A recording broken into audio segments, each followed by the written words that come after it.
Hey guys, it's RodimusPrimal. I am back on another video, and today I want to bring you guys an update to the Commander class Rodimus Prime toy, as we have a new image. We also have news when it comes down to Beast Wars that they are doing reissues, and a Earthrise redeco into Generation 2 might make some fans a little angry and some fans really excited. Of course, I've got a lot to talk about, so sit back, relax, make sure you're subscribed to the channel, and let's transform and roll out.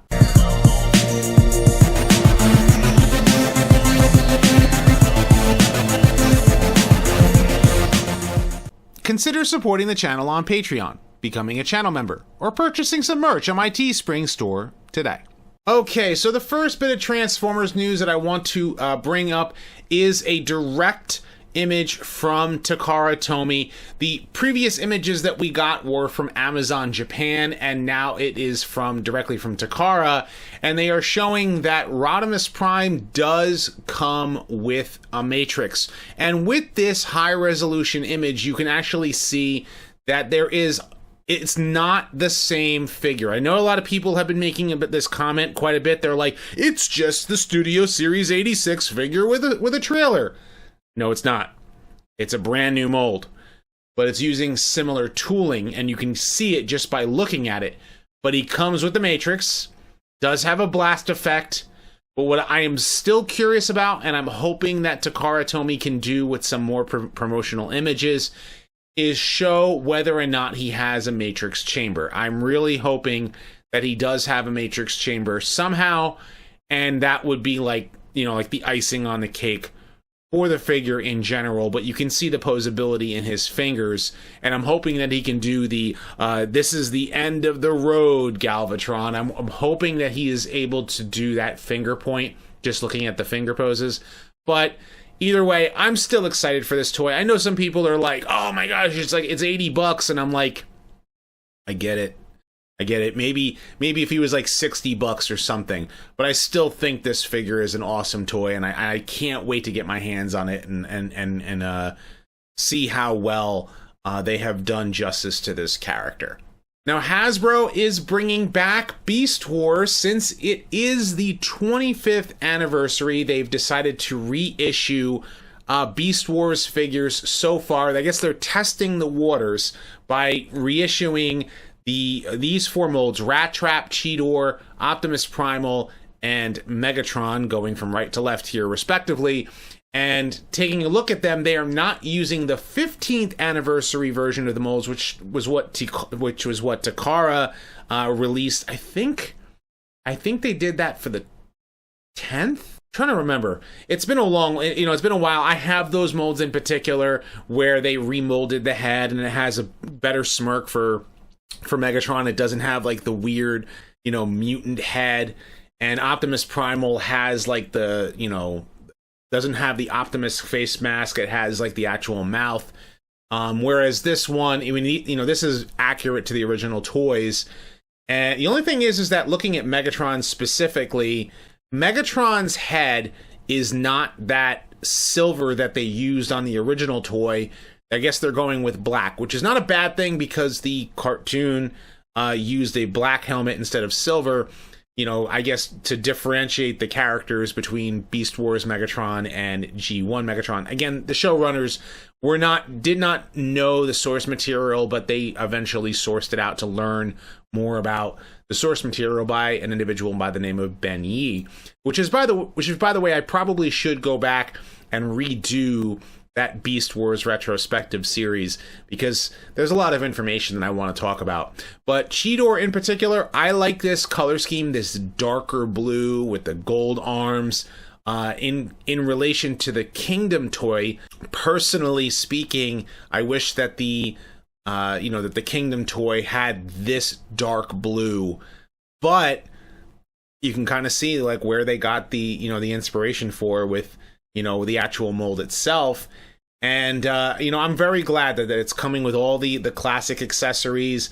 Rat Trap had a weird, colored head. This is actually accurate to the original toy. He did not have his head was not the same color as the plastic. Now, I do know that they are probably going to use a better mix of plastic. So those of you who are worried about, gold plastic syndrome making your figures disintegrate like they did for my 10th anniversary Dinobot and my Transmetal Megatron, you're not going to have to worry about it as much with this as you did previously. The packaging is going to be using the classic style Kenner packaging. So this is what it's going to look like in package. The blister packs for the deluxes and the boxes for the, I believe they're going with what they're calling them, Voyagers or Leaders. Yeah, the Leaders are going to be $39.99, and it's going to be $19.99 for the deluxes. But unfortunately, it's looking, there's no confirmation. Okay, there's no confirmation about this yet, about whether or not these are going to be Walmart exclusives.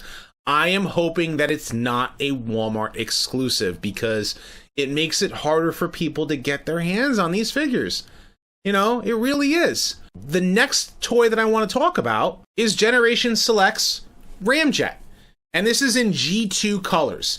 For those of you who are unaware, G2, the first wave of Generation 2 toys, they actually, the first lineup of them were pretty much Generation 1 figures done in this neon, 90s extreme color schemes. And Ramjet was done in this like purple and teal, which to me more resembles Slipstream than Derek Wyatt is willing to admit. But it does look like Slipstream to me personally, except for, of course, the head sculpt. And I'm digging it. I think it looks awesome. And it has the accurate Decepticon logos that were used on the original toy, because the G2 Ramjet used classic G1 Decepticon symbols, not the stylized Decepticon symbol that were seen on later, later runs and in the comics. So I've seen people complain about it. So I know that the fact that these Decepticon symbols are as they are, and in both robot mode and in jet mode, it looks good. And he's going to be $29.99 now. According to this, it's available on, through Hasbro Pulse. But Hasbro Pulse, no surprise, is already sold out.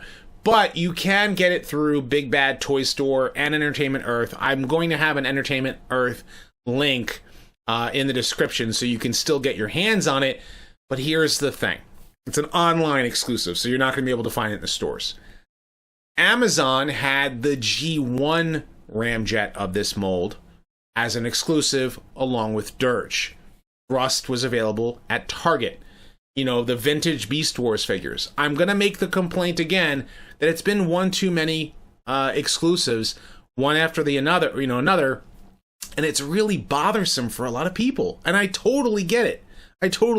I'm on your side here, because as much as I am happy that they are doing a Generation 2 Ramjet as a Generation Selects, I want the G1 one as well.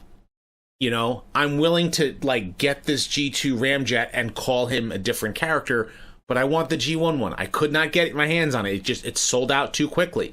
Everybody who wanted Ironhide and Prowl and everybody who wanted Ramjet and Dirge were not able to get them. They sold out like this, and then third-party scalpers just put them up on eBay, and now they're double, triple, quadruple the price. You can't get your hands on it because they were on online exclusives, and there was no limit to people being able to buy through these outlets. The Target exclusive Thundercracker and Skywarp, you're still able to pre-order it on Big Bad Toy Store. I think you're still able to pre-order it on Entertainment Earth, and you're still able to pre-order it on on Hasbro Pulse. Correct me if I'm wrong, but if you're still able to get those, why can't we get the other exclusives as well? Please do another run. We understand why that there was a limit to them, but these are mainline characters. These are mainstay characters. I just today got my cassette pack for, I'm going to say Rumble, Wing Thing, Scar, and Knock, and I just got them today. Like, I ordered that back in August. It's March. Like, that's astronomically a long amount of time to have to wait for something that I pre-ordered that was supposed to have come out months and months and months ago. So, you know, so many people wanted to get a lot of these figures and just could not get them. And, you know, the fact that most of them were exclusives just hurt us as a fandom as a whole, because many of us were trying to get them. You know, mind you that the Cyberverse stuff was out on the shelves. People were able to get that without an issue. They were able to pick them up. People who wanted to get the BotBot stuffs were able to get that. And I mean, I don't know how people have been feeling with the Studio Series stuff, but the Studio Series 86, I just found Jazz today, and I was happy to get him. But there's just a lot of stuff that came out last year that people wanted to pre-order, could not get, and now it's 2021 and people are still having a hard time finding it.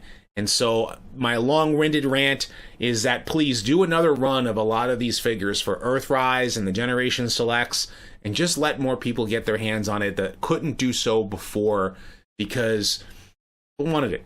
Couldn't get it. So I want to know what you guys think. You know, sorry if I took a little long to rant about this, but I felt that it was warranted. But of course, leave your thoughts in the comment section below. Be sure to thumbs up this video and subscribe. I have more Transformers discussions, reviews, retrospectives, and what have you coming down the pipeline.